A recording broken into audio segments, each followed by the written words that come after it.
Hey, what is up, my friends? I'm Toby Wayne. This is Toby Wayne Studios, and I decided that I was going to do another episode of Toby Talks.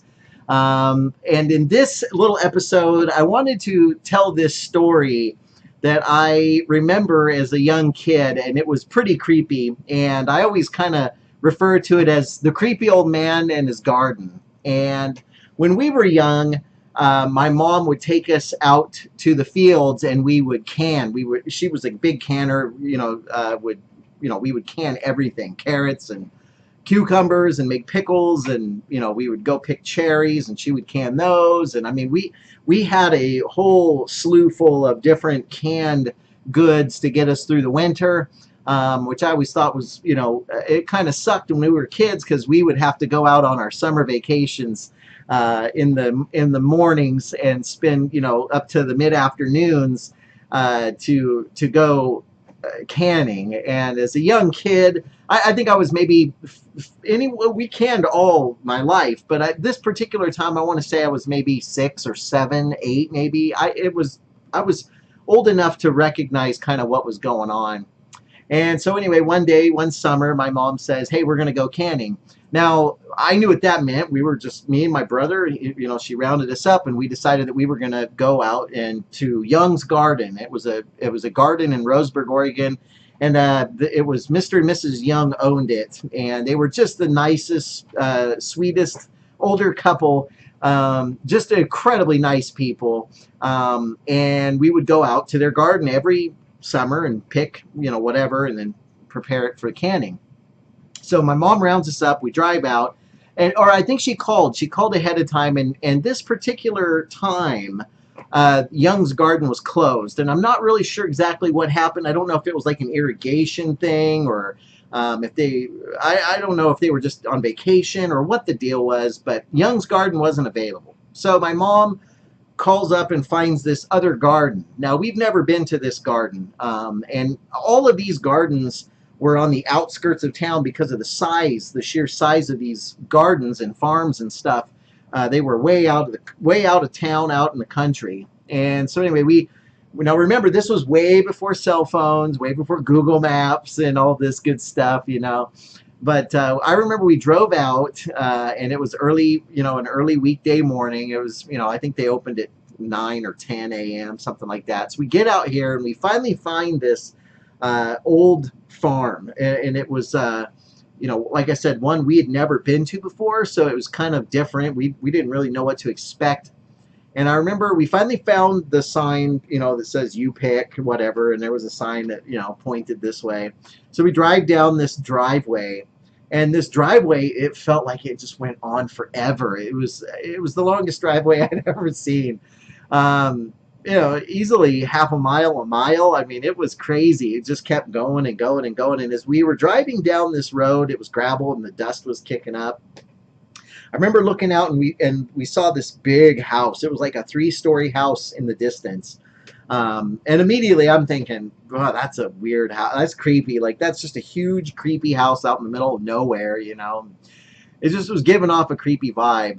And we pull up, and I thought the house was creepy. The old farmer guy comes out, and this guy was super tall and lanky, and he reminded me a lot of the next door neighbor in Pet Sematary. I can't remember the old man's name that played, that was in the movie or whatever. But anyway, yeah, he looked just like this creepy old dude, really tall, lanky, the overalls. He had the flannel plaid shirts, like he was like the creepy farmer dude. I mean, and that's what we started calling him. Anyway, wasn't very overly friendly because we were used to the Youngs, and these were these sweet elderly people that were just the nicest people ever, that would, give you the shirt off their back. And then we get to this guy, and he's just screaming creeper, and so he's, we said, "Well, we're here to, pick, cucumbers," or whatever it was that we were there for that day. And he's just like, "Yeah, it's down that path," So we take off, and we walk down. Now, I will say this, I forgot to mention, we were in this old Chevy Malibu, and it was this yellow color Chevy Malibu. And the thing was a beast. But it didn't necessarily run proper all the time. Like it just acted up occasionally. So that comes in later. But anyway, we drove the Chevy Malibu out. It's my mom, myself, and my brother. If I was 7 or 8, he would be like 6. He's 2 years behind me. So anyway, we get out. We walk down this path, and we get to the garden. We spend 2-3 hours out there picking whatever. We come back up. The old guy finally comes out, and we pay for the the vegetables or whatever it is that we got. We go to get in the car, and we go to start it, and in your typical classic horror movie, it just doesn't start. And we're just like, oh my God. And the old dude is standing on the porch, and he's watching us. And mom goes to turn it again, and it is not starting. And I can hear my mom, and she's just like, not now, kind of deal. Because we were just wanting to get out of here because this old dude was, creeper. So my mom tried it 2, 3, 4 more times, and it wasn't working. So my mom told us, listen, we got to go in and call my dad, who was working at the Roseburg Forest Products. He worked in the mill. And she's like, I got to call him to find out what to do and if he can come and, help or do something, and get his advice on how to start it. So she says, let's go in. So we get out of the car, and the old dude is standing on the porch, and he's just watching us, and my mom says, well, our car obviously isn't going to start, can we use your phone? And the old guy kind of, he just, kind of quiet at first, but then he's like, yeah, that's fine. So we go into the creeper psycho house. Like, this house is screaming creepy, and the old man's screaming creepy. And I'm aware of it, and my mom's aware of it. My brother, I don't know if he was that aware of it or not, but I was sensing it, So we go in, and I mean, everything just felt so old. It even had that musty smell of just old.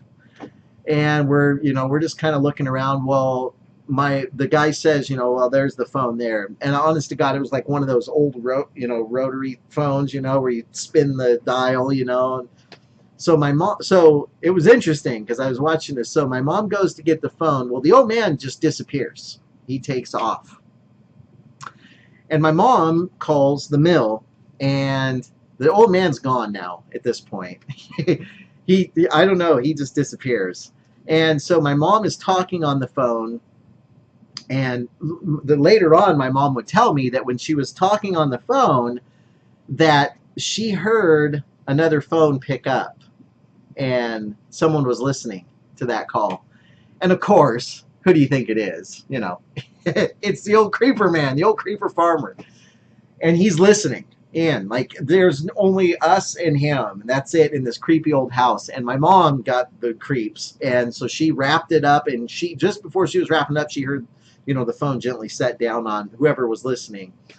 And so my mom, motions for us to go, And about that time, the old man comes around, and we take off, and I think he even was like, asking what's going on, and she's just like, oh yeah, my husband, he'll be looking for us, which I think was probably a lie because my dad was working in the mill.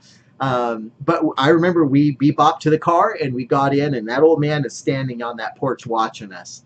And my mom gets in the car, and it's so funny. She starts turning that thing, and it's just click, click, click, like it's starting to try to turn over, but it's not, in typical horror fashion.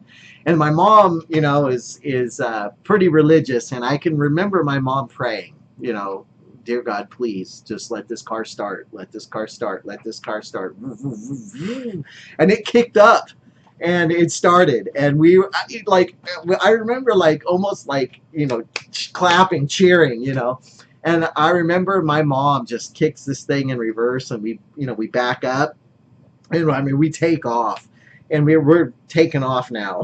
And I remember my mom, thanking God as we're driving away.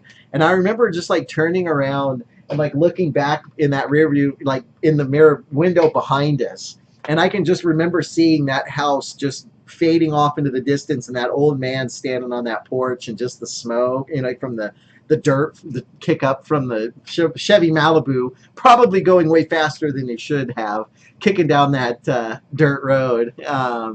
But yeah, that was definitely a creepy moment in my life. I just remember that old man just standing there, just watching us leave, and I don't know what he had planned.